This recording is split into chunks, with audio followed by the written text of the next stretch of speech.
آج یہ محفل میلاد ہو رہی ہے تو یہ نبی کا صدقہ ہے.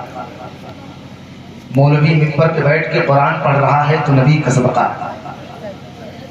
غور کرو، آج ہمیں جتنی بھی نعمتیں ملی ہیں یہ مصطفیٰ جان رحمت کے صدقے میں ملی. اللہ خود فرماتا ہے اے محبوب اگر آپ کو پیدا کرنا مقصود نہ ہوتا تو کائنات کی کسی چیز کو پیدا ہی نہیں کرتا. ہر طرف دیکھو، جس طرف دیکھو آج میرے نبی کے جلوے نظر آ رہے ہیں. جس طرف آپ نظر ڈالیں گے ہر طرف میرے نبی کے جلوے. تاریخ اٹھا کر کے دیکھو، میرے نبی دنیا میں تشریف لے کر کے نہیں آئے تھے تو دنیا کا حال کیا تھا. اگر آج تمہیں دولت ملی ہے تو مصطفیٰ کے صدقے میں ملی. اگر آج تمہیں شہرت ملی ہے تو مصطفیٰ کے صدقے میں ملی. آج بیواؤں کو سہارا ملا ہے تو مصطفیٰ کے صدقے میں ملا. آج یتیموں کو آسرا ملا ہے تو مصطفیٰ جان رحمت کے صدقے میں ملا. آج اگر عورتوں کو مقام و بلندی ملی ہے، مرتبہ ملا ہے تو مصطفیٰ جان رحمت کے صدقے میں ملا. آؤ تاریخ اٹھا کر کے دیکھو کہ میرے نبی دنیا میں تشریف لے کر کے نہیں آئے تھے تو حال کیا تھا دنیا کا. تاریخ بتاتی ہے پوری دنیا اندھکار میں ڈوب چکی تھی. پوری دنیا بیواؤں کو ظلم کیا جا رہا تھا، یتیموں کو ستایا جا رہا تھا، بچیوں کو زندہ زمین میں دفن کیا جا رہا تھا.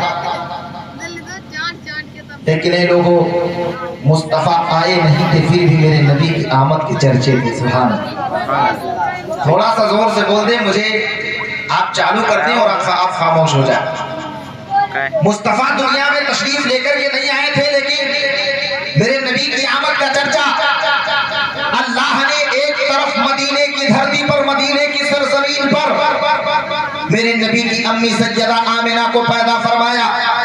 ایک طرف مکے کی دھرتی پر میرے نبی کے والد حضرت عبداللہ کو پیدا فرمایا.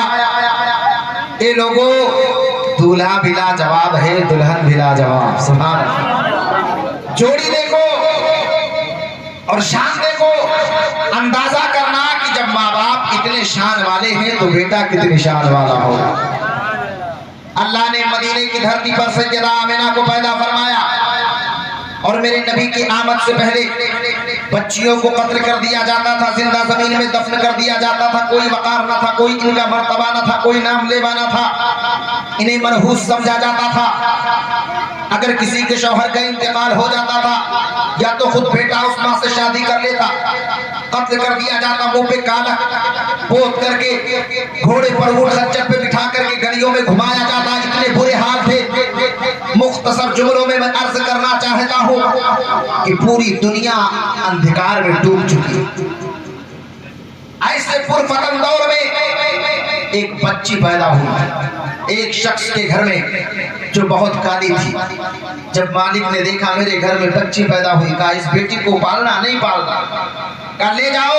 نوکر کو بلایا، کہا جنگل میں اسے قتل کر دو، اسے مار دو، سولی چڑھا دو. یوں کہہ لیجیے. اب نوکر غلام لے کر کے بچی کو چلا، اس لیے کہ اسے آرڈر مل گیا ہے، حکم مل گیا ہے، اس بچی کو پالنا نہیں ہے، جوان نہیں کرنا ہے، اس کی پرورش نہیں کرنا ہے. لے جاؤ جنگل میں قتل کر دو.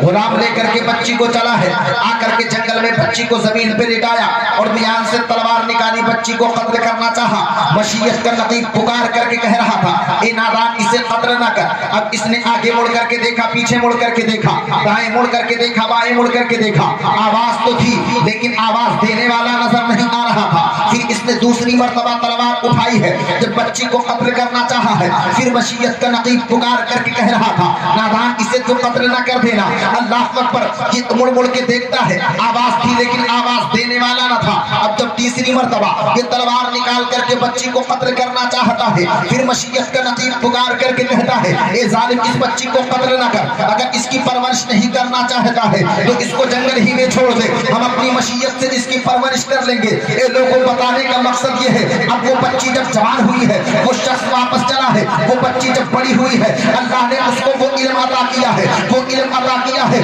اللہ نے وہ پاور عطا کی ہے. بچی تو کالی تھی، بچی تو کالی تھی، اتنی کالی تھی کہ لوگ اس کا چہرہ دیکھنا پسند نہیں کرتے تھے. لیکن اللہ نے وہ مقام عطا کیا ہے، وہ بلندی عطا کی ہے. علم کے ذریعے اس نے وہ مقام پا لیا ہے. اب اگر وہ کسی کے ہاتھ کو دیکھتی ہے، کسی کے ہتھیلی کو دیکھتی ہے تو منٹوں میں وہ قدر کا فیصلہ پڑھ دیا